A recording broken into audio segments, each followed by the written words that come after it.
What's going on, everybody? Welcome into another episode of the Sunbelt Syndicate with Dominick, Crosetto, and Marv Dickens. Marv made it by the skin of my teeth today, man. You did, man. Luckily, there was a very early winner in overtime for you. Yeah, a game that went. I mean, since there were no goals, made it. For everyone outside of this conversation from before, Carolina Hurricanes are about 30 minutes down the road, and was at a game that started at 5 o'clock, and told Marv, in full disclosure, I was like, hey man, I don't know about 8:30 tonight, maybe 9. Like, I don't know how it's going to turn out. And then of course it was a 0-0 tie headed to overtime. So I texted him, I said, hey, bad news, OT. And then I'm on the way home just hustling, and Marv's like, all right, well, what are we looking like? And I said, good for 8:30. So we made it. Worked out. Yeah. Deputy Falcon TV says, sorry, eating fried chicken. I don't know why you're apologizing. Fried chicken's great. So, oh, man. Marv, you made yourself what time did you leave Boone to come back down to your home today? We left at 10 this morning. Okay. So you didn't have to wake up early and all that good stuff. No, but we'd been up there for 8 days. It was time to come home. Time to come home. The nicest way to say it's time to come home. Yeah, but not the 8 days with the in-laws is about 5 days too much. There you go. Yeah, it can happen, man. But I'm sure it was a nice, pleasant visit for the most part, and just time to get back into the grind of like everyday life, I feel like, right? Yeah, no, it's vacation's over, and tomorrow morning's gonna slap me in the face at about 3:45, and we get up, get in the shower, and jump in the car. Where are you headed? Richmond. Okay. Yeah. Well, at least it's not a terrible drive, but hopefully everyone's off the road for you by then, huh? That'd be nice. Yeah.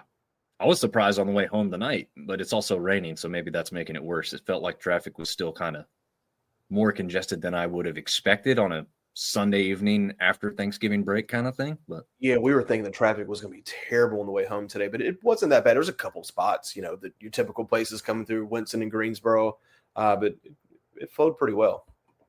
Nice. Well, good. I'm glad to hear it. That was my trip back home yesterday evening. Did you watch the pay-per-view wrestling, Marv? Did the kids get to enjoy that? Oh, absolutely. That's exactly what we did when we got home. Nice. I let my son watch it on the way home on the phone, and he was loving every second of it. Like, just rarely asked questions, just like very entranced, like watching these wrestling, I don't know, matches, I guess is the word I'm thinking of, but entertaining. My kids were beating the crap out of each other in the middle of the living room, like mimicking the moves from their favorite wrestlers as the matches went on. We're like, hey, just sit down and watch it. Yeah. Oh man, they gotta get into it, man. No, it was great. Yeah, it's a good time. Glad, I think we have some wrestling fans in the crowd here. We'll definitely have a wrestling fan on Wednesday night. We're trying to confirm the James Madison side, but we've got the Troy boys locked up for a special appearance. Marv, you've been on with Trojan Joe in the past, I believe, right? Yes, never a dull moment. He's a hilarious guy. Yeah, he's been waiting for the call up, as he called it, to the Syndicate show. So it's happened. I will be on their show as well, talking some JMU, their chances at the CFP and whatnot. Obviously, they hope to ruin those. But there's a lot of stuff to talk about with that. We'll certainly get into it. Ben James jumping in, obviously. We're saying respectfully, Ben, you can talk some trash, man. It's okay. That's what we're here for. It's okay. That was the most Arkansas State game that you could have, down to the last possession, last second. It was. Unfortunately for us App fans, they were on the winning side of this one. Yeah, and shout out to Ben James. I'm pretty sure, Marv, I'm not sure if you checked out Wednesday's show, but pretty sure he told TJ and I this one may come down to the last play, and it literally did. So shout out to Ben for calling that one. I mean, maybe it wasn't the hardest call because Red Wolves have come down to the last play many times, but he correctly called it in that regard.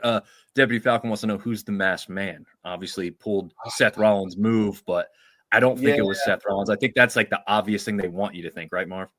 Yeah, I mean, that's immediately what we all thought, but he's injured, right? He's got like a torn ACL or something. A shoulder injury, I believe. So obviously, this guy climbing in and out of the ring makes me think not Seth Rollins. They want you. And could have been Seth freaking Rollins, man. You never know. Yeah, you do never know. I feel like that's like obvious though. To me, there's something else at play. Somebody's got something on CM Punk, and they're going to make their way back and let it be known probably tomorrow night. It was The Rock. Just go ahead and call it. That would be great. Oh man, comes back to steal the last match versus Cena. That would be that if you could write a story, which wrestling's not fake, so they would never write a story. That would be a pretty good one. Yeah. Speaking of writing stories, we got one for college football that you couldn't possibly have made up before this season started that we'll get into in a minute. But Ben wanted to bring up, since last Sunday, A-State Athletics hasn't lost, apparently, in anything. So, now, impressive. Well, let's see. Deputy Falcon, do you need a Duke guy? I've reached out. I'll just go ahead and let the cat out of the bag here. I actually ran into and shook the hand of Delvin Joyce when I was at the App State James Madison game. He runs the podcast JMU to the House, former player, now in the booth for the Dukes. So I talked to him in person about having him on the show. I've got some other podcasts for James Madison. They have a few that we could reach out to, but I thought that would be cool because former player with TJ talking ball. Yeah. I just think it would be a good mix. So we're going to give that a shot and see if Delvin can make it work. If not, again, we'll definitely reach out to somebody from one of the James Madison podcasts to have on there. And Ben is shouting out that it's Jericho or Theory. I hope not, but what if it was John Cena himself?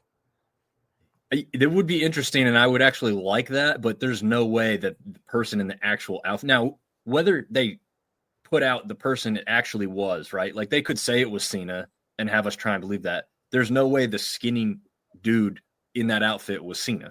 And the way he moved in the ring, it's not Cena because Cena's struggling a little bit these days. And he's also huge, right? Like I'm pretty sure that guy had like kind of skinnier pants on and stuff. I don't know, man. I don't know. It'll be interesting.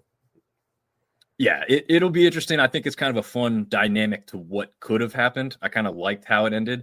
I also like that they kept like Brock all by himself to that extent. Like the team kind of rallied and like, Brock was like not a part of it afterward when they were all getting out of the ring. They kind of grew all scared of him. That's true. They said something. We're getting off a tangent on the wrestling thing, but it was a fun event. And I know a lot of our fans and listeners watch wrestling as well, but they said something, and I can't remember the exact year, but it's been years since Brock did anything with any partner at all in wrestling. Like literally he's almost been by himself, like the majority of his career. No tag teams, no Survivor Series teams, which is what he was on this time around. So it's interesting dynamic, but it makes sense because that's kind of his character, right? Yeah, no, he's was it the last ass kicker? Yeah, there you go. He might be the last. I mean, dude, when that guy came out, I was like, good God. I don't know if he's back on the juice or what, but he's massive. Yeah, he is a massive amount of humanity. That is for sure. It's insane. And also the former UFC heavyweight champion. Don't ever forget that. Not only can he wrestle, but he could beat your ass if he had to. Oh yeah, definitely could. All right. We've covered all the wrestling we're going to talk about, hopefully, tonight, but we'll see. He says he feasts on sunbelt food. Well, I think, I'm pretty sure one last thing, but doesn't he own, a farm or a ranch or something? He's got the cowboy hat. I can totally see it. Yeah, same here. Could see it. Also, shout out to Braun Strowman. He's got have you seen this? The show where he talks about eating and he goes to menu? Yeah. Oh yeah. Great show. If you like food, Strowman's from the Piedmont area of North Carolina. So definitely shout out to him. I think he said he was 350 pounds or something in the one show. It's just insane.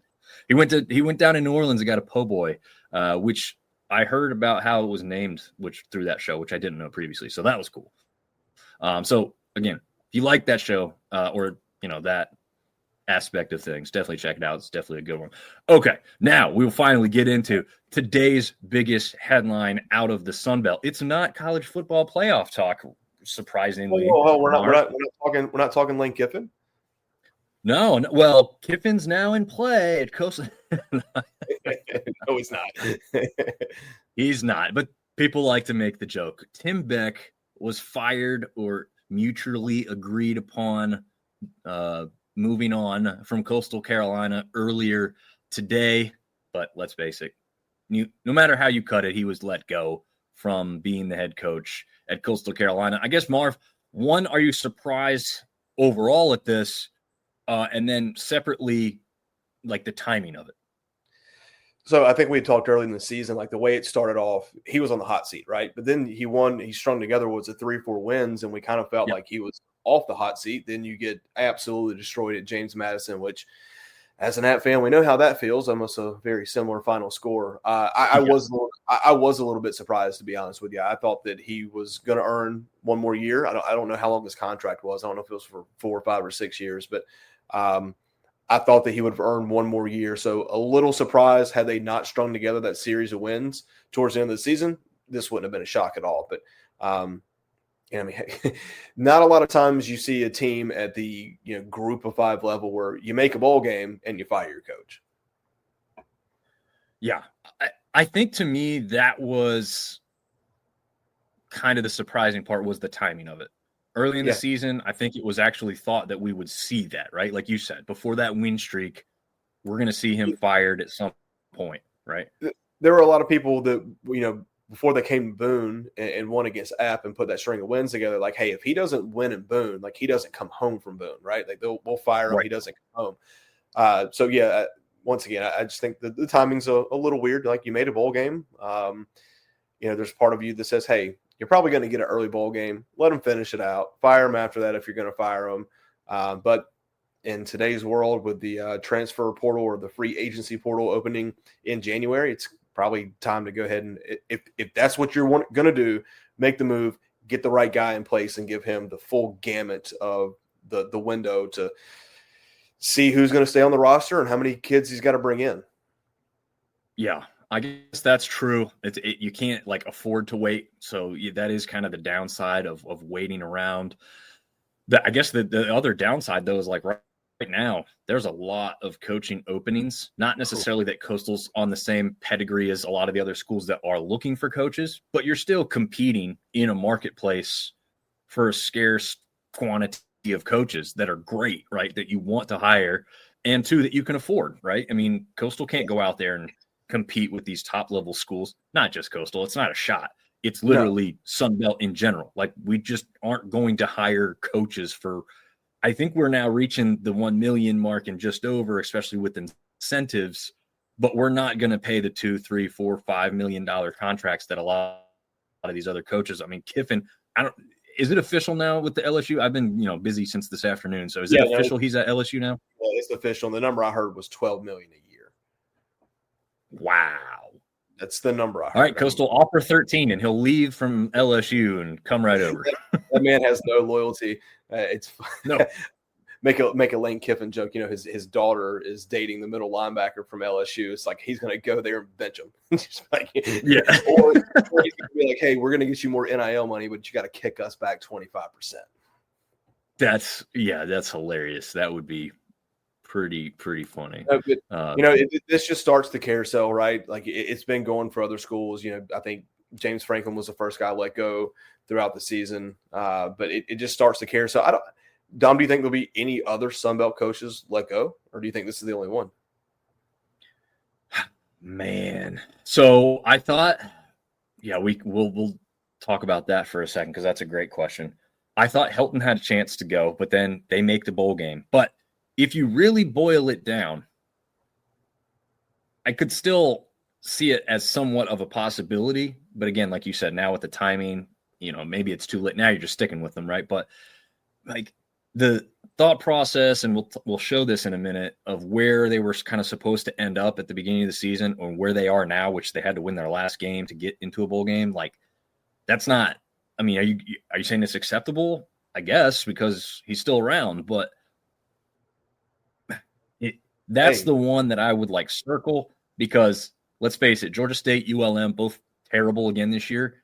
But I don't know, one, like those schools, both of them really can't afford to buy out a coach. Then to bring in a coach is going to be difficult because who wants to go there? And like, I don't see it with those two schools, but those are the other two that like immediately come to mind. South Alabama, to me, I felt like they were going to have a little bit of an up and down season, and it's kind of what they did. I mean, I think Applewhite's not a terrible coach. I know South fans sometimes don't agree. I'm not sure if Go Caleb here is our writer for sunbeltsyndicate.com, Caleb Seaver. He mentioned South's collapse against Coastal may have saved him in September, speaking of Tim Beck. You know, there's people out there that really are frustrated with South Alabama. I think they were missing some pieces that could have greatly helped that team. But I don't know, like they still had some dangerous games. I didn't expect them to beat Texas State. So to me, this final game really wasn't much of a surprise. I just think Texas State's offense is just that good. But no, I don't think anybody else is in danger. Helton's the only one I'd circle. But again, at this point, if they haven't done it now, I don't know, Marv, do you think you'd see one before a bowl game or like right after a bowl game, maybe? Helton was the one that came to mind, but, you know, also doing some research for the show, they've made a bowl every year that he's been there. Now, a couple times it's been, you had to win your last game. The other negative part of that is, you know, they're 0-3 in the bowl games coming into this bowl game. So Helton's the one that jumps off the page to me that could get fired. Does JMU's coach get poached? I mean, that's Chesney's a heck of a football coach, right? With all the shaking that goes around, could he get poached? So I don't know if we would consider that a firing, but that would be the only other question mark of a team that might have a vacancy here in the next couple of weeks. That's a good point. Yeah, definitely not listed with the firing aspect, but you're right. I mean, a need for replacement. Yeah, I mean, they definitely are on the list. Where there's smoke, there's fire. UCLA is not going away. That was happening weeks ago when I was in Harrisonburg. UCLA stuff started coming out. That has only gotten hotter. Is he a West Coast guy? What was that? Is Chesney a West Coast guy? No, he's a Pennsylvania guy. That's why the Penn State rumors kind of started. But I think I don't see Penn State taking a risk on a G5 head coach. I don't know. I feel like from what they're coming from, that they're going to go after something big. Yeah, I don't disagree. I mean, I think if you had like the Summerall aspect and you thought Summerall was interested, that's a G6, G5 coach that you think has proven himself, right? He's done it with multiple programs and every year has gotten, to the conference championship game, I believe, for any coach or any team he's coached, which is insane at this day and age, right? With the portal and everything else. But I think it's a large jump. The only thing that you can maybe point to that could keep him in that conversation is knowing the area for recruiting. But again, is recruiting all that important anymore? I mean, recruiting your own players to stay on the roster and recruiting people from the portal is more important than knowing areas of the country to bring in high school kids anymore. That's very true. I don't know. I don't see him. Money talks, right? But that's from Harrisonburg to Los Angeles is a bit of a move. I mean, who knows? Maybe a Memphis or a Tulane might be a good fit for him. They've got more money, but we'll see. True. We'll let it all shake out. I just hard to believe that you know in the Sunbelt you might only lose 1 to 3 coaches because it seems like every year it's just a revolving door of hey, congratulations, your team was really good. Now you got to go get a new head coach. We've had the conversation internally between you and I and Seth. I'd much rather be on that side of the door than the other side, right? Like hey, you just weren't getting it done. We're going to fire you. I'd much rather us be like, hey, we just went back-to-back 10-win seasons and now our coach is gone. Right. Absolutely. And I know there's been some rumblings. Artie was jumping in here saying, hey, y'all, it's been a minute since we've seen Artie in here coming to gloat that his team's in a bowl game now, is he? No, I'm just kidding. But he is saying new year, new coaches, and entirely new teams. Marv, as you and Seth were saying on the group chat earlier today, the new norm. It's going to be every year like this. Yeah, it's super frustrating. You know, being an App fan, right? Like coming from FCS, 1AA, whatever you want to call it, like getting the under-recruited kid to come to your school, watching them get, limited playing time as a freshman, have a breakout sophomore year, and then you know what you got coming into junior and senior season, and you never had to worry about him leaving, right? Like that was super rare that happened. That's not going to happen anymore. Like the biggest fear for a program like anyone in the sunbelt is you have a freshman come in and he lights the world on fire and you don't have the money to pay him. He's gone. Yep. Yeah. And I think we've seen some of that. Sometimes they're not even freshmen necessarily, but just somebody who gets hot and has a great year. It's like, yep, they're gone. It's like, oh, man. Yeah, I was thinking today, I was like, who had a good enough season this year in the sunbelt that they're probably not on that same roster next year? Well, not only that, and there's a couple of them, of course, but like even when you see senior beside their name anymore on a roster, you're like, I don't know, does that mean that their last year? It doesn't. I don't know. There's extra year, extra 2 years. I don't know. So, playing by those rules anymore doesn't even work. I don't know how these coaches keep it straight. No, it's different. Once again, it's not like you said, having established relationships with high school coaches, being able to recruit kids, bring them in, develop them. None of that exists anymore. It's like, hey, who's this new kid in the portal? What were his stats? Who do we lose? Did they fill a position need? Let's see if we can get them on a visit. Yep. Very true. All right, Caleb's chiming in. He's been writing for us for South Alabama, so take his word as very good here. Okay, so this isn't just some random commenter that we have on the show. He's saying Applewhite has a ton of pressure. Coordinators will be gone. Applewhite had one more prove-it year, or he's gone. South may be saving money for a head baseball coach. Again, for those that don't pay full attention, Marv and I know South Alabama has a rich history in being very, very good in baseball, but they haven't been great here lately. I know that they'd like to return to form. So having money to spend on a baseball coach is absolutely more important to South Alabama than some other schools within the Sun Belt. So that's an interesting note there. Also a good question here. He says, Kenny, end of the year may have saved him. I think it did. I also don't think you want to – he could be replaced because he could also be offered – we heard the Oklahoma State rumors earlier. They seem to have completely died off, if not completely gone away, because of how the rest of the season transpired for Texas State. But, he's an offensive guy, I think. He's brought in all kinds of great playmakers. He's scored a bunch of points. It's been the defense that's let him down. I think he's safe. Do you want to go into the Pac-12? Oklahoma State's already hired their coach, so that's done. Oh, did they? Okay. They got the dude from North Texas. Oh, that's right. That's right. I totally forgot about that. You're right. Good point. So North Texas. Eric Morris. Which is crazy because you're going into a big game with playoff implications in Conference USA, and Tulane and North Texas have both lost their head coach going into the game. Is Summerall gone officially now? Yeah, Summerall's gone. He signed at Florida. According to ESPN, yes. Wow. Okay. Again, this afternoon was hustle and bustle as we got ready to get out of here and go to that game. So I think we left the house at 3:30.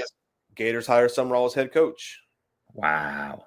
Crazy. So, hey, that throws all kinds of wrenches into the plan that we even talked about with how a couple teams could make the college football playoff. But Ben James chiming in saying, please not Chesney to Memphis. Yeah, Arkansas State fans don't want to see that. They don't see them all the time, but just to hear about Memphis hiring a coach like that, I'm sure they don't want that as part of their thing. Yeah, now there's a lot of things that happened today. South Florida's coach left to go. Where did he go? That's a big one too. Oh my gosh, Auburn. Wow. Okay. Pretty big jump there. Michigan State fired their coach today. Yeah, a lot of the crazy, what they call the crazy season. The carousel has begun. Just how many seats the Sunbelt people get on that carousel this year? Yeah, that's a good point and a great question there. That's for sure. Silverfield to Arkansas. That's Memphis's head coach, I believe, now at Arkansas. So that's interesting. Yeah, so a lot of movement. Dang, man, that's so much going on. That's insane. I missed a lot. I go away for a couple hours, focusing on the Tim Beck stuff, and I saw some other stuff, but again, most of the time it was rumors. But anyway, what's not rumors here is our teams that are bowl bound and in a positive for the sunbelt overall, not team specific, but we got as many teams in as we could have after this weekend. Yeah, right. So we knew we had 9 as a possibility. Obviously, between Marshall and Georgia Southern and App and Arkansas State, 2 of those spots were going to get filled. But Louisiana gets the win in a game that we'll talk about here in a second, and so does Texas State to round it out to 9 teams. Yeah, that are eligible. Correct. Now, in years past, we've had 12 teams, right? And that was kind of crazy. I honestly, when we had 12, I was like, there's no way they actually all get one, right? No, they found a home for all 12 of them. I will hope that all 9 teams this year find a home for a bowl game, because everybody that is on this list has put out tweets and everything else going bowling. You know what I mean? Like how much would it suck to be like, yeah, we made a bowl game, and then, hey, guess what? You didn't get picked. Yeah, that would be awful, especially for these kids, right? I mean, a lot of the kids in our realm of football go on to actually play in the bowl games. When you're talking SEC, Big Ten, some of the top players sit out of these things, but a lot of our players actually participate in these. Some of them sit on the sideline, okay, but a lot of them actually participate. So it's fun to see this. It'll be interesting to see who Texas State gets and where they get to go, because that's kind of their final hurrah sunbelt labeled football team for us. We'll see what happens with them. I was glad to see 9 teams make it. Again, was it all the ones that I thought or wanted? No, not necessarily, but it's a good total number of teams, right, Marv? No, it's to get 9 out of 14 in is fantastic. And once again, that was the max that we could have got coming out of last weekend. So to fill every spot is good. I hope all of them do get chosen. I don't know. I hadn't done enough research to see if it's in the past couple of years that you've had a couple 5 and 7 teams make it because there weren't enough bowl eligible teams. I haven't done the research, but with no skin in the game for you or I at this point, I hope all of them go, and I hope all of them win. Yeah, I know before this weekend happened, it was looking like enough teams would qualify. Okay. But like you, I haven't done the research to make sure that actually happened and this, that, the other. So I don't know for a fact, but people are still questioning it. So if they're questioning it, I'm thinking, yeah, enough teams have now qualified, and now we got to worry about it a little bit. We'll see. Quick thoughts here on Ben's question on Napier returning to the Sun Belt to coach. I would think the fast and easy, list that you would have here is Coastal Carolina and Coastal Carolina. Like, is there a chance he would go to the beach to just get back into coaching and back into a conference he knows? Or do you think like maybe he sits out a little bit or goes back as like a coordinator somewhere and tries to work his way back up that way? I think all those are realistic possibilities. Except for I don't see him sitting out. I mean, Napier's a football guy. He loves the game. You know how it is. Sometimes you go to an SEC school as a coordinator and make double the money you'd make as a head coach in the Sun Belt. So I don't know if kind of like we talked, I don't know if there's going to be a vacancy in the Sun Belt that would be attractive to him. But maybe some of these other teams that we just mentioned that are looking for a head coach, he might be a guy to go there. I mean, South Florida, he's been in Florida for the past couple of years. Maybe that's a fit. Yeah, that's a good point. Good point. I know if he wants to go FCS ranks again, Mercer has fired their coach.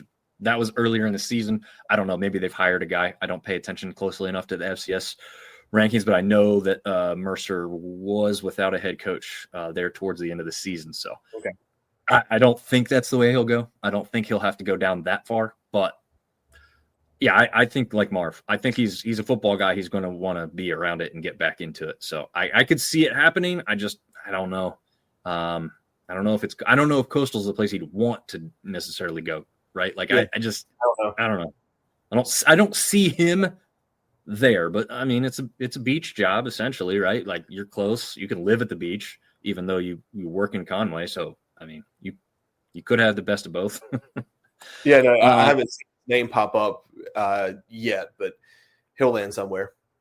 Yeah, agreed. Ben James and G. Wills both chiming in with this exact statement. So they've already been paying better attention than the two of us to this. Missouri State and Delaware are going to a bowl game, even being in their first year of FBS football. G. Wills saying not enough qualified. Delaware and Missouri State got the bids. So, yeah, interesting because, look, we've had some teams that qualified their first year, but guess what? They didn't have the FBS approval for being there for 2 years and the stupid stuff they had there. Well, guess what? Delaware and Missouri State, their first freaking year, both of them get in. This is ridiculous, man. I mean, good for them. I don't have anything against them or that situation for them. I have a bad thought about the whole rule itself. So stupid, especially this day and age with everything that goes on. I see two teams here on this schedule or on this this slide right now. Georgia Southern won the conference the first year that they moved up, and we're not bowl eligible. And James Madison, I know there was a big petition to get James Madison in after their first year. So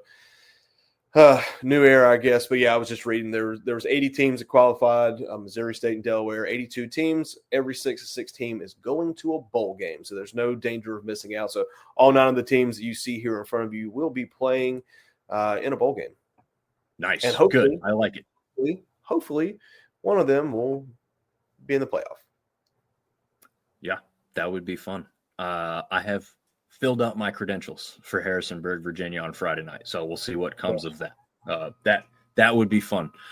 Just in general, I think the atmosphere alone would be tremendous to be there for something like that. All right, so those are the bowl teams, and then next here we have the preseason coaches poll. This is what people thought was going to happen before the season. They thought the Cajuns were going to win the West. Texas State was going to come in second. Arkansas State in third. South Alabama. Southern Miss at 5, which now looks kind of shocking, right? Yeah. And also even more shocking at this point now, Troy all the way down at number 6. I thought it was crazy when they started, but hey, what do we know, right? ULM at 7. They got that one right. Sorry, ULM fans. Yeah. Before we go over to the East, I mean, Marv, like craziness that it's that different than what transpired, or you just think they kind of had it wrong to start with? I think you didn't know what you didn't know with Southern Miss, just because of the craziness that happened, right? But if you would have paid attention to who the coach was and the players that he brought over with him, you would have. I thought you would have had to have them 1, 2, or 3. I think Cajuns had a lot of expectations coming into the season. They're going bowling. But yeah, it's crazy. The 2 teams that literally had a de facto conference championship play-in game were 5th and 6th. So yeah, they screwed that up. What do coaches know, right? Yeah, coaches. Gosh, man, wow. So terrible. The only one that I thought was really wrong to start the season was Troy. And I know that's going to – I did not think they were going to win. Okay, I did not have them winning the conference. Gosh, I wish I had my paperwork in front of me. I think I actually had them in second, I believe. So I did think Troy was going to have a good season.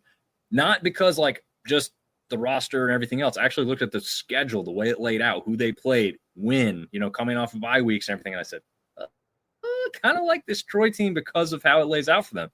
Obviously, they ended up taking advantage. Had a couple down spots, but pretty good season overall. And then obviously Southern Miss was either going to find themselves at this 5 spot or they were going to be really good. I don't think there was going to be much of an in-between, Marv, right? Like Huff was going to come in with the replacements and flip this from a 1-win team to something great, or they were going to be at the very bottom again. I just think 5 to start with was kind of weak. I don't know. No, I agree. I think I wish I had my stuff. I think I had them 3rd preseason in the West. So you had to know they weren't going 1-11, right? Nope. Yeah. But yeah, once again, what do coaches know?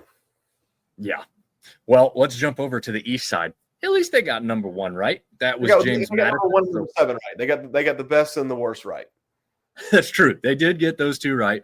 Georgia Southern, I will say this. I don't fault them at all for having Georgia Southern 2. I think I had them 2.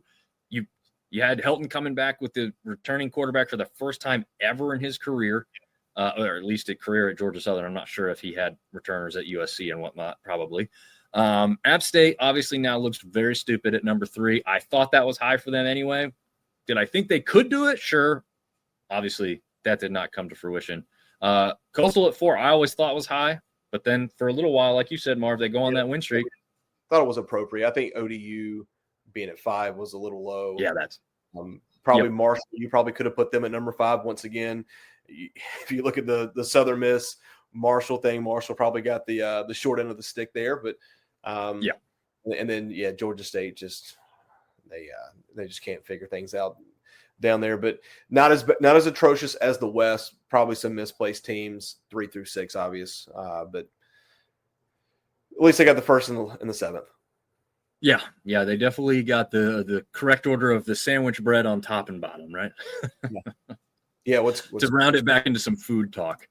Yeah, what's crazy? Right. Well, South Alabama had received one first place vote in the preseason poll.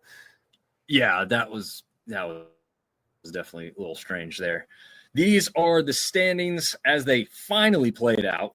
Again, James Madison at the top, Georgia State at the bottom over there on the east side. ODU, again, was not as bad as the coaches predicted. They end up 6-2 in conference and clear second place, 9-3 overall too, which is absolutely fantastic, overall record these days. I think anybody who gets 9-10 wins, like, you're a great team. Yeah, I'd agree. Probably didn't. I don't think I had them 9-3 preseason, maybe 8-4, but they're looking at a good bowl. Hopefully, if the selection committee goes off of, I don't know what they do. Probably who's going to bring the biggest fans and the draw, the location, whatnot. But 9-3 is a good year. Yeah, I agree. I can't remember if I had them 8-4 or 9-3. I don't think I had them at 10 wins. So, but yeah, I expected ODU to be towards the top. I think they were in second or third place for me. I'd have to go double check. I'll put all that stuff out at some point because I want to see what I did for myself as well. Coastal Carolina end up in third. We kind of talked about this. I guess we don't want to rehash too much. Yeah. But again, 9 teams out of all of them made the bowls. Is there a team on here that you're surprised didn't make a bowl game? Maybe.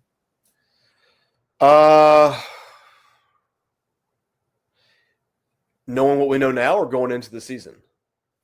Probably knowing what we know now. Marshall.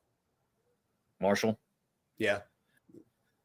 I would say I thought App State could at least get 6 wins. I thought, even on another down year, 6 wins was definitely attainable. Yeah. I think, they came down to the wire, as we talked about. We'll get real specific here in a second. But, yeah, it came down to the wire, and they could have gone. But that wasn't the only game that was like that. They had a couple that they kind of just let get away from them at the end. Kind of like Arkansas State. But, Arkansas State came out on the winning end more often, obviously. Yeah. But, yeah, I don't know if I saw South Alabama going to a bowl game necessarily. Definitely didn't see ULM or Georgia State. At least I don't think I had either of those two teams. I know I didn't have Georgia State in a bowl game. I can't remember if I weirdly had ULM, at least getting 6 wins, but it's hard for me to think that I did have that. I hope I didn't. No, I see what you're saying. Marshall and App are probably the 2 surprises. And once again, both of them had an opportunity, and both of them just couldn't get across the finish line. Yeah, it was a little rough ending for the season there. All right, in our first game of the day, Saturday, Georgia Southern gets one of those 2 bowl spots that we knew were going to be assured, but I'm describe that. The 4 teams, there was 2 matchups. One was going to go bowling. One was going to stay home. This was the first of those 2. Georgia Southern 24, Marshall 19. First of all, Marv, before you even get into the statistics of this, did you see any way where Marshall was going to host the last game of the season with what they had done earlier in the year and not get the win to go bowling? No, I was shocked as I was checking scores sitting in at Kid Brewer because Georgia Southern was up 24-6 at one point. And I was just like, there's no way they're going to go into Huntington. You would have thought that Marshall was going to be pissed after losing the App last week, and they were going to – I thought it was going to be a close game. But no, I did not think that Marshall would lose on their home field with a chance to go to a bowl game. Yeah, I right there with you. I just didn't see that coming. I mean, look, Georgia Southern came into App State and won there. Yeah. Not necessarily easy or tough. I mean, not necessarily easy to do, but I didn't think App was really that impressive that night either. And so I was like, I just, even if Georgia Southern plays that type of game in Huntington, I just don't think that's going to be enough to win. But lo and behold, I mean, maybe you can tell me a little bit more. Del Rio Wilson went in this game, but no touchdowns, 1 interception, and Zion Turner got the majority of the snaps and the single score through the air. Yeah, well, I mean, I think, like I said, it was 24-6 at one point. Marshall, a little bit too little, too late. But yeah, J.C. French threw for 313, 2 touchdowns, had another 51 on the ground. Camden Brown, 9 catches, 157 yards, and 2 touchdowns. Georgia Southern, this is a couple. The biggest stat to me is the time of possession. They held the football for 41 minutes and 28 seconds. Wow. That's complete dominant. And they were 11 for 19 on third down. Obviously, those two kind of go hand in hand. But, yeah, I don't know how healthy Del Rio Wilson was. I mean, obviously, he had to leave the App game, tried to give it a go. But it's hard to win a football game when you don't have the football. Which is crazy because you say that, right? And so I'm thinking, okay, ate them up on the ground. They did have 173, but that's not really like, oh, that's crazy.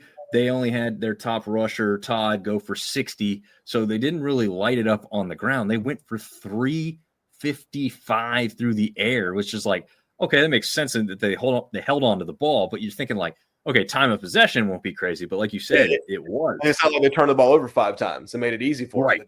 It was a 1-to-1 turnover game. Yeah, it just a little bit too little, too late. And once again, they just didn't have the ball. 11 for 19 on third down conversions, obviously extending drives, keeping it in your possession.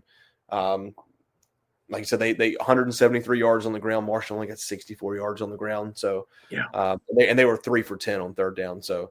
But they were outgained by 150 yards. It was 528 to 372. So, yeah, I didn't see that. I probably, if you would have asked me to put money on it, I would have saw it the other way. I thought it was going to be close, but I thought Marshall pulls it away at home. But,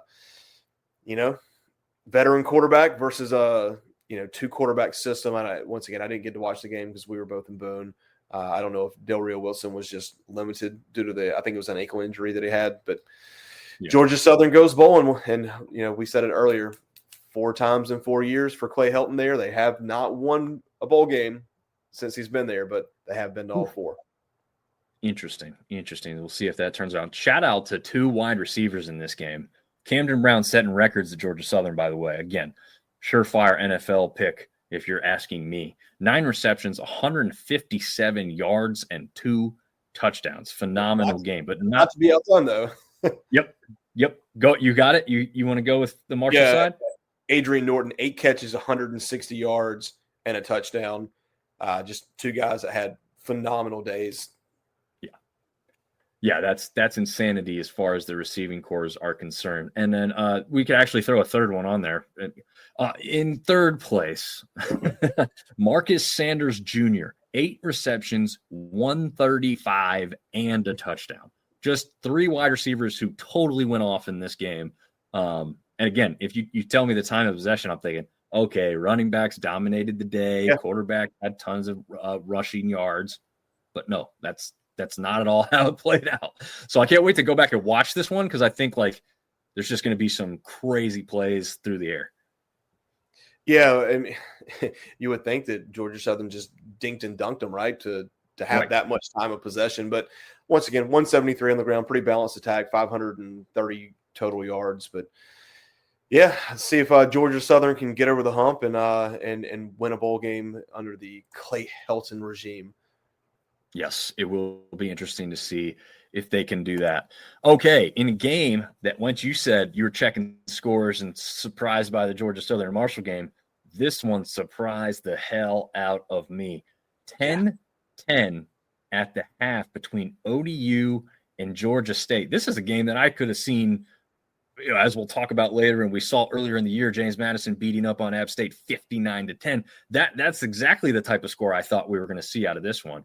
And in the end, ODU spaces it out a little bit, but not like way comfortable here. Marv, what did you see in this 27-10 win for the Monarchs? Well, Vegas thought the same thing. The spread going into the game was ODU was a 28.5 point favorite. But to be honest, it was kind of a weird game. Colton Joseph did not have a phenomenal game passing. I don't have his stats right here in front of me. Oh, yeah, I do. He was he ran for 108 yards and a touchdown. Devin had 137 yards and 2 touchdowns. Yeah, it was Georgia Southern had a 10-0 lead at one point, believe it or not. And they gave away 27 unanswered, 10-10 at halftime. But Georgia State only had 283 yards of offense. But yeah, I would have thought that this game would have been a little bit more out of hand than what it was. But hey, ODU's 9-3, bud.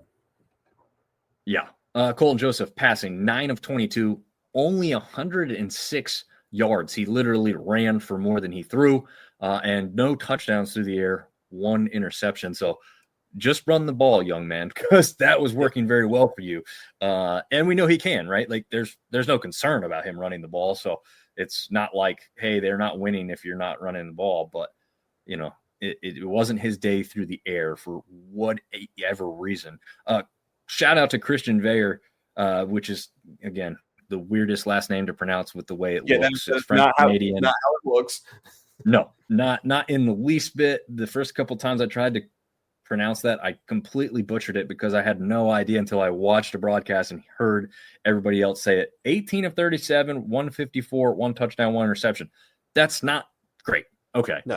But this kid has not played almost at all this season. He did come in the last game and got a good run, actually put up pretty good statistics in that one.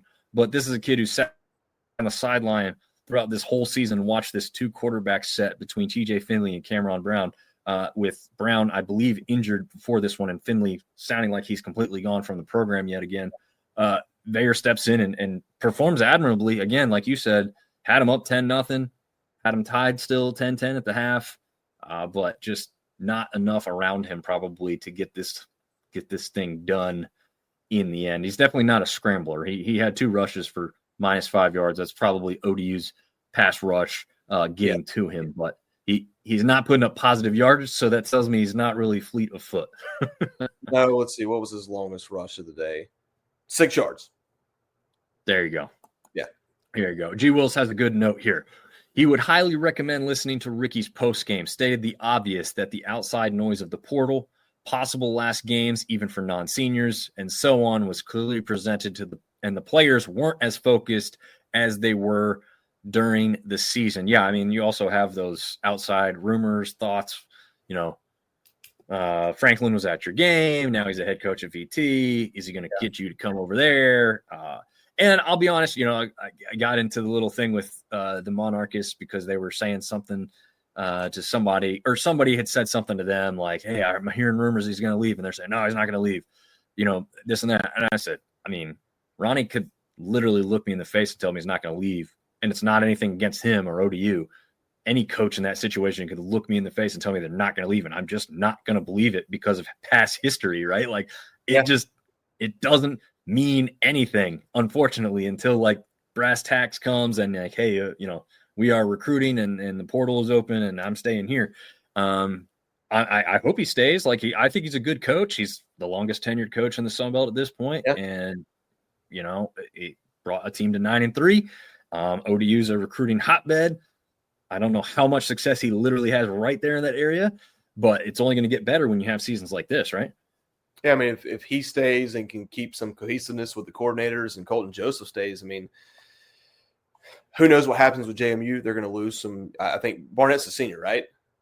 He's gone after this year? I believe so, yeah. Well, we think he's a senior that's done the eligibility. Let's assume that he's gone. They might be the front runner if they can retain everything for next year for the East. So, but you're right.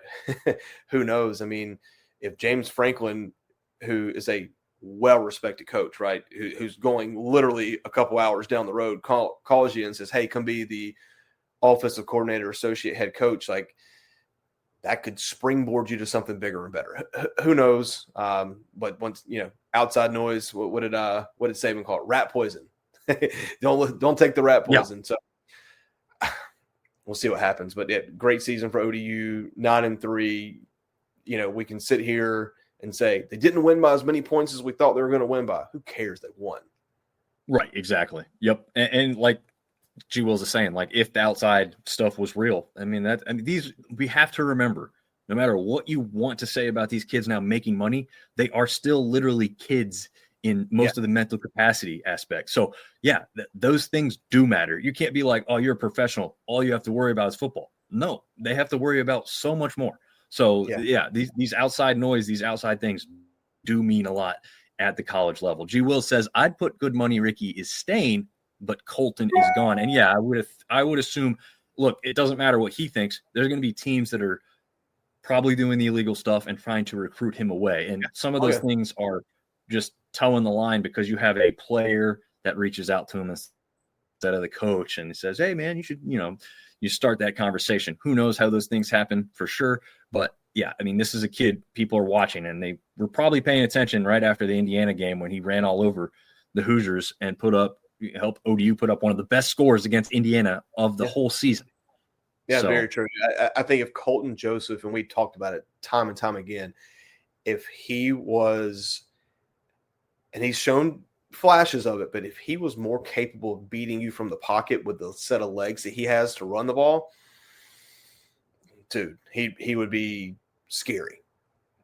Okay, here you go. G. Will says he is from Cali, just saying. So I am going to say, let's start this terrible rumor now for ODU and James Madison fans. Chesney to UCLA, and he steals Colton Joseph away. That's like a kick in the nuts to the sunbelt right there in one sentence. Yeah, it would be. It would be. Hey, listen, but being an App fan of both of those guys being in the East, you got to speak it into existence sometimes. Yeah, G. Will says, stop it. Don't do it. Oh man, I'm gonna put a terrible rumor out there right after this show. We'll clip this clip and put it out there so everyone can hate on us.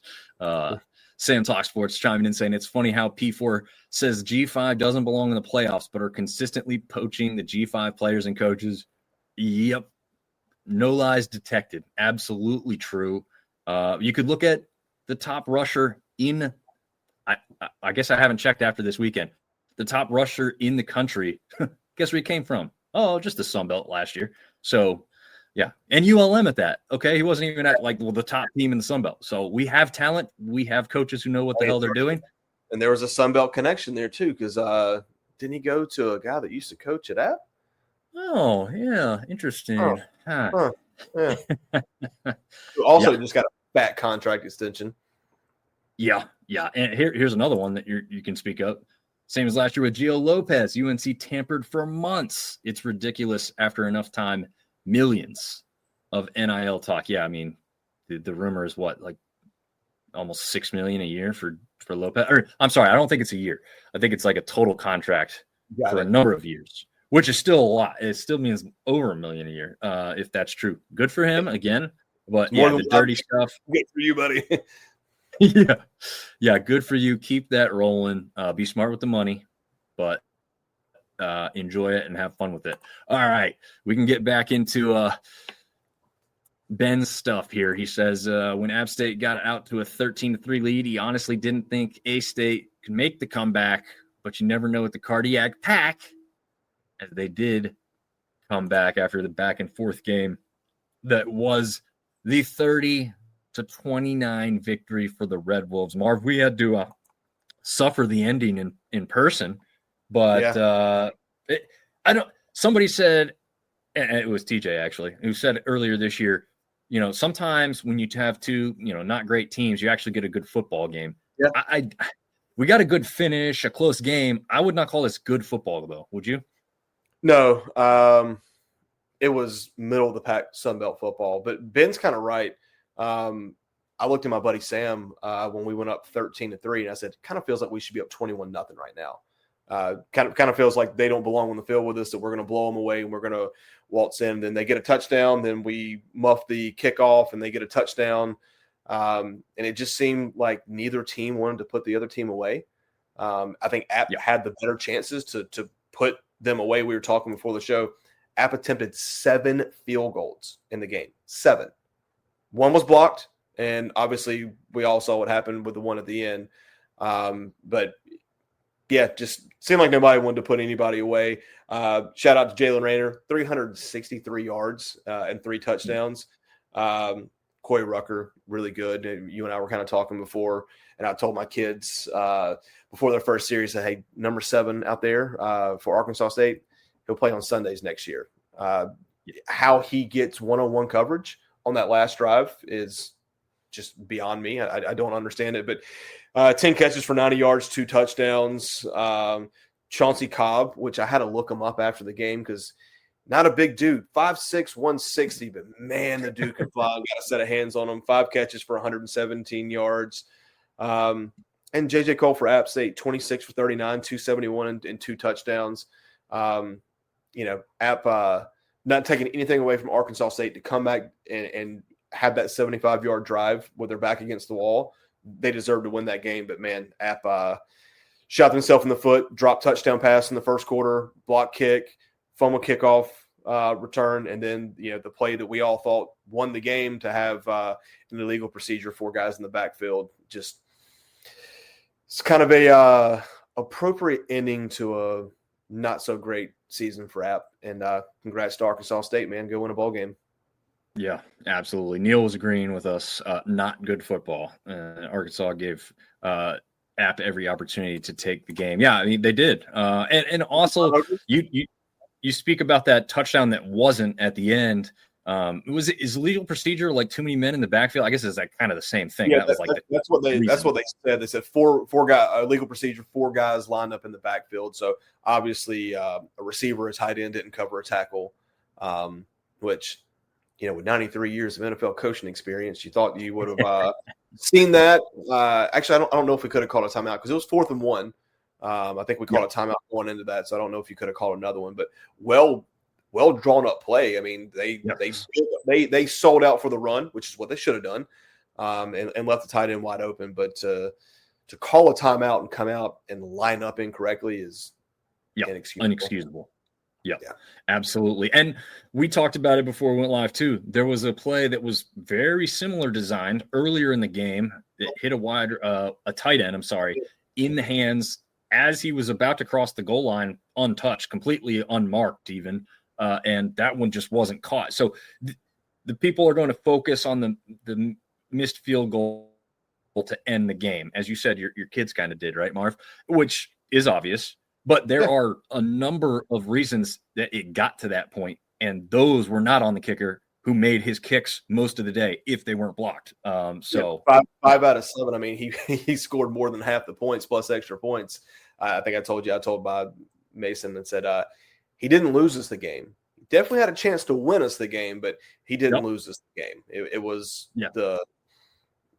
like I said, drop touchdown pass, illegal procedure, fumble kickoff return, offsides on a punt that extended a drive, just small little things like that. But once again, not taking anything away from Arkansas State. Like they should have been out of that game several times, and they just kept fighting. And when they needed to play the most, they threw it to the guy that makes the best plays for them in Rucker. And there you go. Yeah, shout out to David Larkins, who caught that almost game-winning touchdown pass now, as we know. Senior went out with 6 receptions, 72 yards, led the wide receiving corps yesterday. I think that's probably the only time he's ever led App State in receiving yards for a game. So pretty big game for him to go out at home. Unfortunately, it wasn't the ending that he really wanted. And Jakari Lewis, who came on strong at the end after Dominion had the start of the year that was, literally on fire. Jakari Lewis came on 22 carries for 108 yards, did not find the end zone there. Neil mentioning the targeting on 3rd down, incomplete pass. Yeah, that was against App State, right? Is that the one he's talking about? Yeah, it was. I called some friends and they were like, no, it was targeting. Said if you watch, okay. He almost decapitated the guy, which he did knock his helmet off, and the pass was behind him. It was, you want to say it was unnecessary, but you don't know if he's going to catch it or not, right? Like you got a guy coming across the middle. From the replays that they showed in Kid Brewer, which, by the way, the worst replays probably in history of replays. It looked like it was shoulder to chest. Yes. But I called a couple people and they're like, no, that was crown on the helmet, launched like the whole nine. It was an accurate call. And those are diehard App fans that I was expecting, like, that's a bullcrap call. They're like, no, that was targeting. That makes sense. Okay. Yeah. Because, I mean, I saw what you saw. The replays looked like, yes, he kind of launched, but it looked like he delivered the shoulder. But you're right. I mean, it was just terrible camera angles. So, good for them for getting it right if that's the case there. But I haven't seen it other than what we saw in the stadium, which, again, does not tell us the full story. A cool note from Ben here saying the voice of the Red Wolves football, Matt Stoltz, drove 9 hours after men's basketball on Friday, made it to Boone at 3 a.m. after the men's basketball game, and at 5 p.m. Central Time. So shout out for the hardworking men and women that are behind the scenes of the media. We don't always get to hear or see those stories, but it's never easy when you got to make a bunch of things work, and the long hours and everything else is kind of crazy. But yeah, good for those people that are doing it and bring us what we expect to watch every Saturday and every other day that they're doing it throughout the rest of the season, especially for basketballs. We know that's getting started up. Neil says literally poked shoulder to chest on video instead. Yeah, again, it did look like that in the stadium. Yeah, absolutely. But again, probably there's maybe a replay that we didn't see because it definitely seems like you don't get them all necessarily. Although I will say I am happier that they have started to show those replays. Like before, you're sitting there and you're like, I don't know. I have no idea. But anyway, moving on. Again, another team that qualified for a bowl here in the last game of the season. This one also came down to the wire because this was an overtime game, right, Marv? Yeah, man, what a back and forth game. 7 lead changes throughout the course of this game. You? No, you there? Gotcha. Yep, we're just delayed for some reason. Gotcha. I was saying back and forth game, 7 lead changes in the game. Aiden Armada, 311 yards, 3 touchdowns. Zach Palmer-Smith, 20 carries, 114 yards, 1 touchdown. Nick Trujillo, 4 catches, 133 yards, 2 touchdowns. I wrote here a note that just this was a game of big plays. I think Louisiana took the opening kickoff, 95 yards for a touchdown. And I think there were like 5 or 6 plays that were over 40 yards that kind of defined the game. But, man, senior day down there in Cajun country to come away with a win, overtime win against your rival, got to feel good. Yeah, and they say the rival, but they like to say it's not a rival. But again, this one is one of those ones you throw out all that crap, and this one always ends like this, right? I mean, it just seems like it. Yeah, and I also had written down here that Lunch Winfield was bad. That was the note that I had written down. Let's see, he was let's see, 10 of 21 for 82 yards. That's not good. No, and honestly, where he excels is kind of like Colton Joseph in that regard. Like, okay, you didn't have a good passing game, but I bet he lit it up on the ground. Like 35 yards. 36 yards. 36 yards. That's not a lunch game. No, it's which is funny because I told TJ going into this game, like we had this funny saying that we kind of developed, like, I trust lunch. Like I trust lunch. I believe in lunch, kind of like a thing where you're actually talking about eating lunch. But yeah, you got it. I don't know if I really had to spell that one out for anybody, but just in case. But yeah, I mean, I really thought this is a kind of game like he could take over. Again, doesn't have to make a really successful day through the air for him. He could do it on the ground, but no, they either game planned for him really well or he just wasn't having the greatest of games. It's funny though, if you look at the team stats, right? If you just went to ESPN and just looked at that page, you're going to find out that ULM had 516 total yards to Louisiana's 338. That they, threw for 311 and rushed for 205. Time of possession, literally even, 30 minutes and 8 seconds to 29 minutes and 52 seconds. The difference was 2 turnovers. Really, that's kind of what cost the game. But if you just went and looked at the team stats, you'd be like, oh, man, ULM won that game easily. Unfortunately, they didn't. Had to go to overtime to figure it out. But I was back here looking through the game cast. So, opening kickoff, 95 yards. And then you had a 68-yard touchdown pass, a 76-yard touchdown run, and a 43-yard touchdown pass.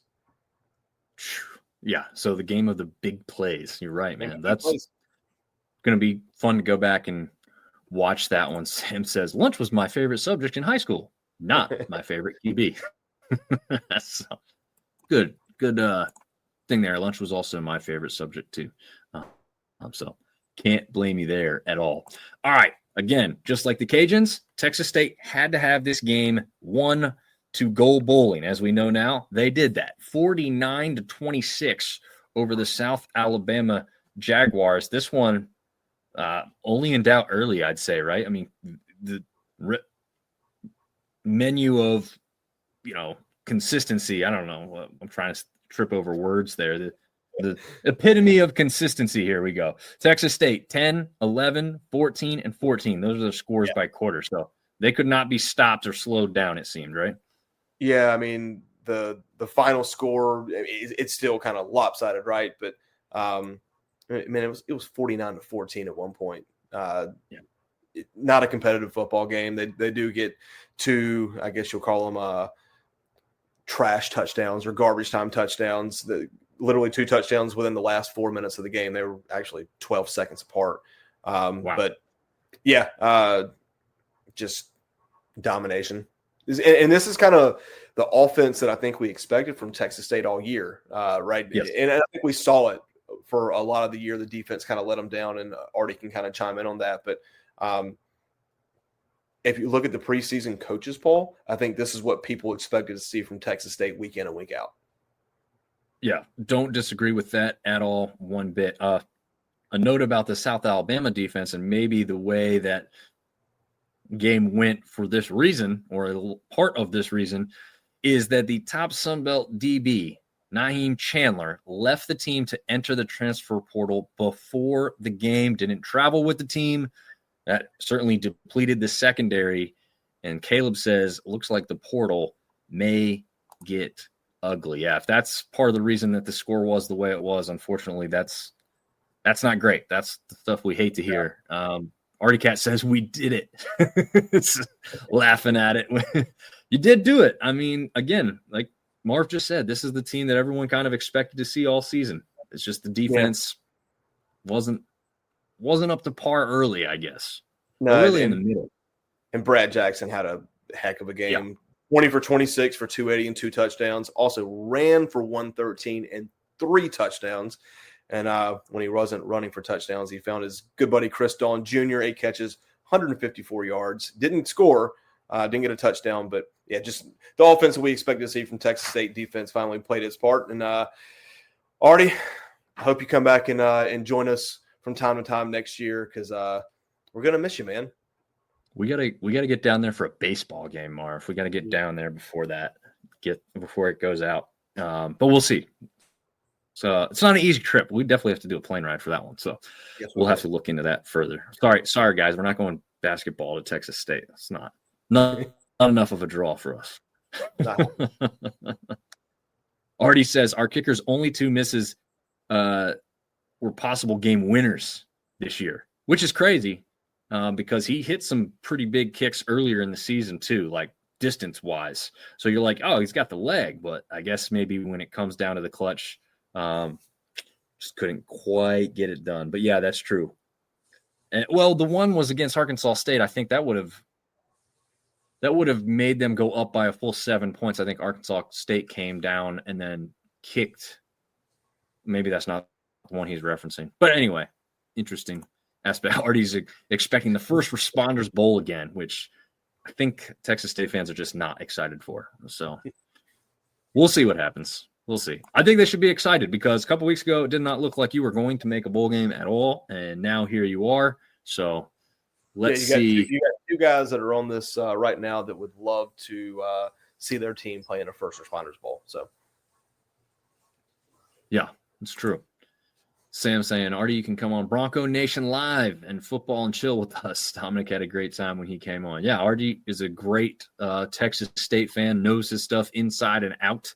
I bet you Artie would definitely jump on the show and be able to talk to you about some Bobcats football, but also other sports as well. The WAC 12 awaits, he says. The WAC 9 or whatever number it is does await you guys. So hopefully take a win. Get us one last sunbelt victory before you get out of here, Artie. That's one thing we will ask of you. If you want the coaching carousel, Neil is spelling all that out down below for you as we jump into the next score here, which will be another surprise, at least to me. Troy going on the road to Hattiesburg and winning 28-18. The interesting aspect to this one, Marv, first of all, that first quarter was absolutely atrocious football. Like the epitome of like, oh, the Sun Belt sucks in football, blah, blah, blah. Those people, they could have looked at that first quarter and I would have been hard pressed to disagree with them. It was bad. Yeah. Nobody could really do anything. There were no points on the board. There was turnovers by each team. Just, penalties, it was gross. It was a terrible start to this game. One interesting note that I found out is the reason Southern Miss wore these all yellow uniforms was a throwback to when Troy and Southern Miss played years ago in a bowl game that Southern Miss won. So they were trying to recreate that whole dichotomy. Yeah. Guess what? It didn't work. Troy wins 28-18. Marv, tell us more about this game. I mean, like you said, kind of bad football to begin with.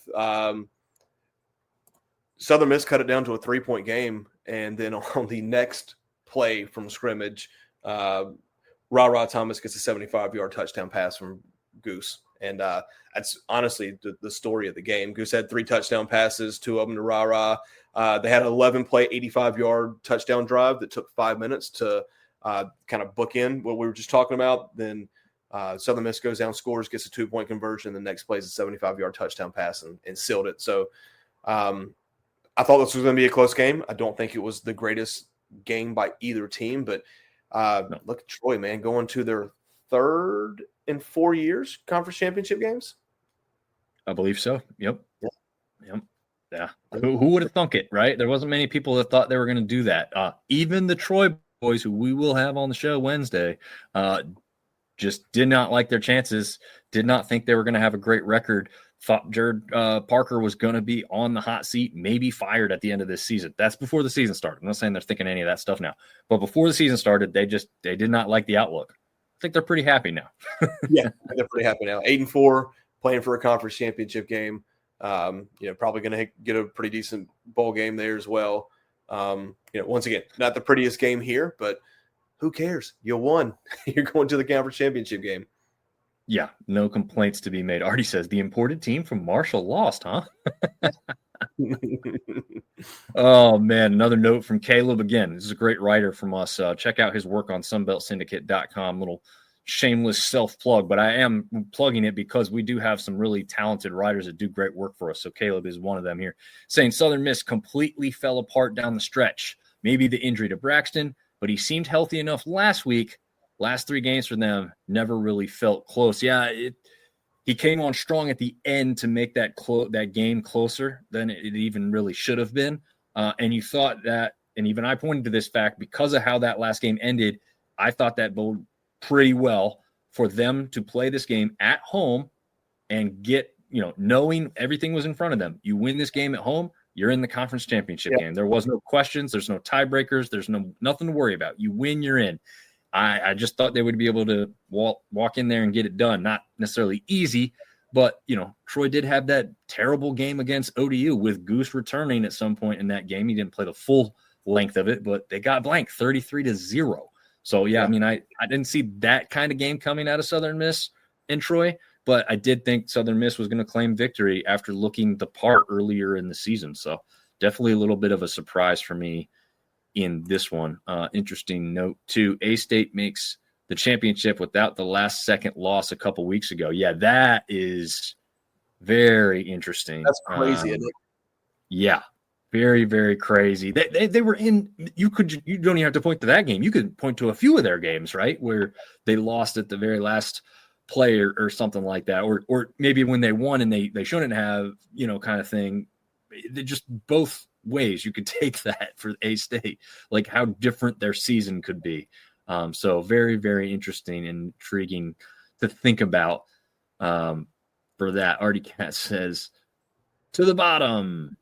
And if you don't understand that, Southern Miss's saying is to the top. So there is the reason he put that out there. So interesting.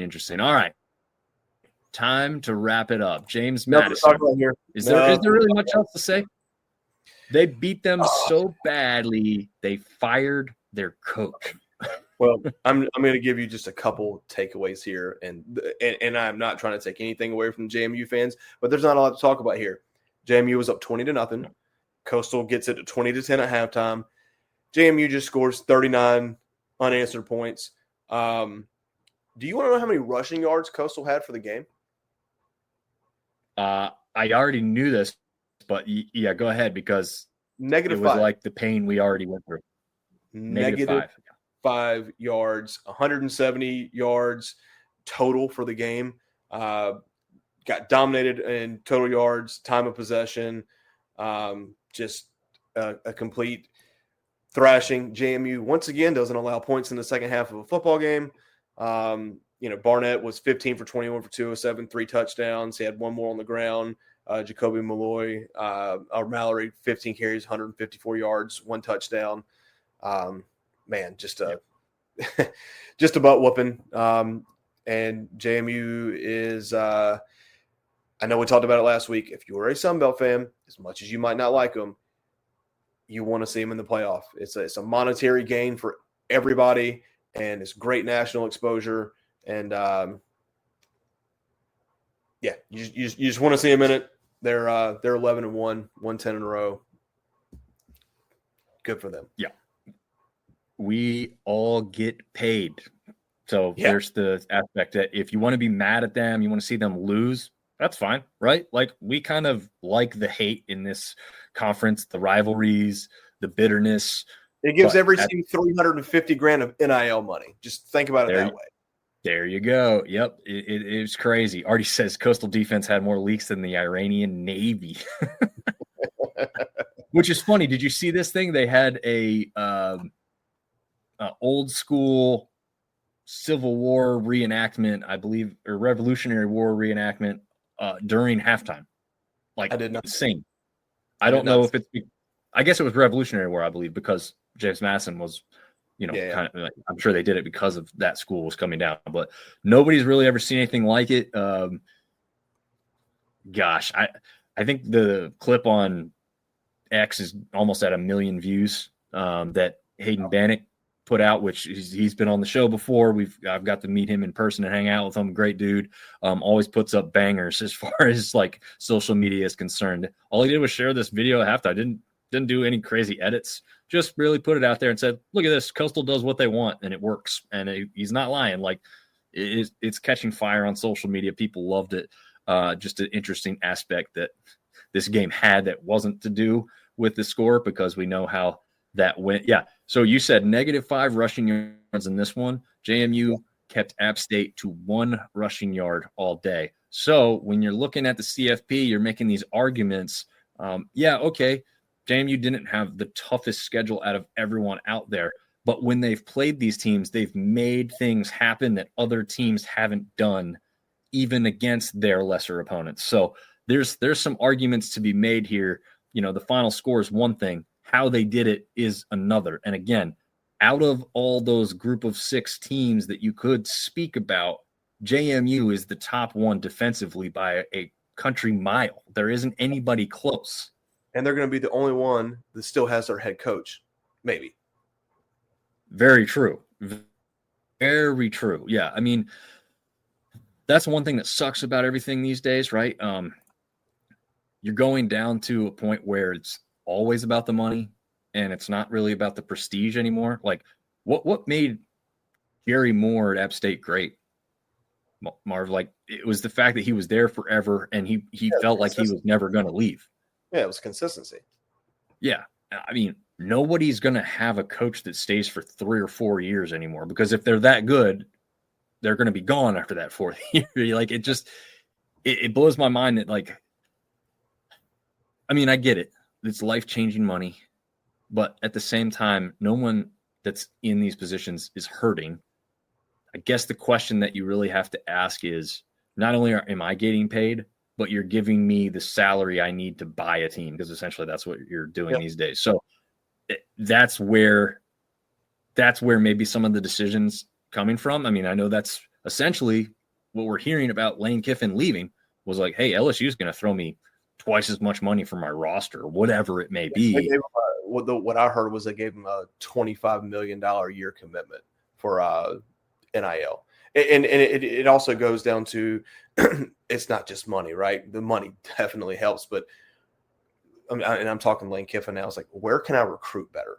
What program has the prestige where if money was even, it's like, hey, would you rather go here or here? And that's not a dig at Ole Miss, but crazy world we live in that it already has to think about that. But, you know, as far as you were saying, the coaches, like, yeah, these guys they're making millions of dollars, right? But there is a vast difference between $1.5 million a year and $12 million a year. They're not those guys don't sit on the same seats in airplanes. You know what I mean? Right. Yeah. Some of them fly private. Yes. Which apparently is part of negotiations for coaches. Like, apparently that was a James Franklin thing at Virginia Tech. Like, I'm going to need a jet, like, because we may need to go get a recruit or go see somebody, like, last second. I can't wait around. Like, it's crazy that, like, those are parts of the conversation, right? Like, pay me all this money, but also here's my list of demands, right? It's a reality. It's part of it. Yeah.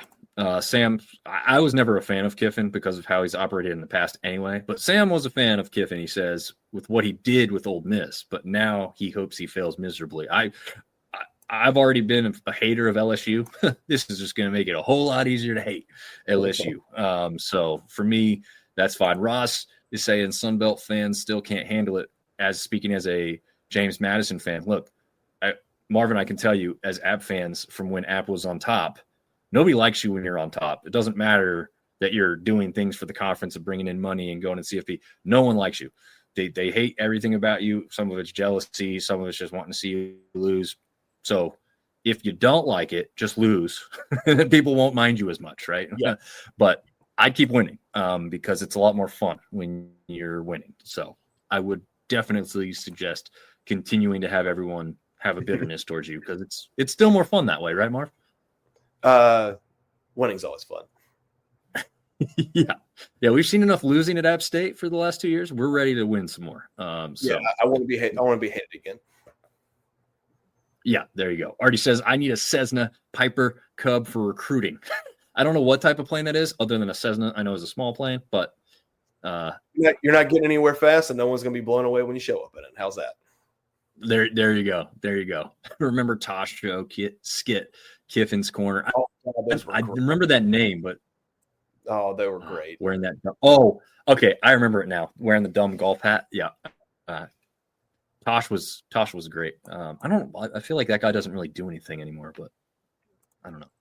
Anyway, it's about time to wrap it up. Marv has an early morning. Thanks for joining us. College football playoff talk will still be live and in effect, but again, don't miss us Wednesday night live. I believe we're going to go at 8:30. We will at least have the Troy boys, and we'll see if we'll get a James Madison counterpart. Marv, last parting words. You got a quick prediction for what you think is going to happen in Friday night? Vegas says it's 22.5 points. I think JMU wins. I'll leave it at that. Yeah, that's what I think as well, but we'll see. Oh, and Thursday, Sam Talk Sports, the college football roundtable on a square screen or rectangular screen, as it may be. So, and Artie says, see you at Bowl Games Selection Show. Yes, we'll definitely put something together for that. And until next time, we'll see y'all later.